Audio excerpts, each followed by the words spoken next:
రంగారెడ్డి జిల్లా శంషాబాద్ మున్సిపాలిటీ పరిధిలోని సిద్ధాంతి బస్తీలో దారుణం చోటు చేసుకుంది. అన్యం పుణ్యరుగని 4 సంవత్సరాల చిన్నారిపై ఓ కామాంధుడు అత్యాచారం చేసేందుకు కొడికట్టాడు. సభ్య సమాజం సిగ్గుపడేలాంటి ఈ దారుణమైన ఘటనకు సంబంధించిన స్థానికులు తెలిపిన వివరాల ప్రకారం మహబూబ్ నగర్ ప్రాంతానికి చెందిన ఆంజనేయులు అనే యువకుడు కొంతకాలం క్రితం బతుకుదేరు కోసం శంషాబాద్ వచ్చాడు. సిద్ధాంతి బస్తీలోని ఓ ఇంట్లో అద్దెకుంటూ సెక్యూరిటీ గార్డుగా ఉద్యోగం చేస్తున్నాడు. అయితే ఇతరు ఉంటున్న భవనంలోనే చిన్నారి తల్లిదండ్రులు అద్దెకుంటున్నారు.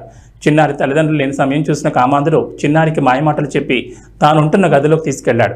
చిన్నారిపై అత్యాచారం చేసేందుకు ప్రయత్నించాడు. దీంతో చిన్నారి అరుపులు కేకలు వేయడంతో భయపడి బయటకు పరుగులు తీశాడు. చుట్టుపక్కల వాళ్ళు వచ్చి చూసేసరికి చిన్నారి ఎక్కి ఏడుస్తూ ఏం జరిగిందో చెప్పడం కూడా రాక దిక్కులు చూస్తూ ఉండిపోయింది.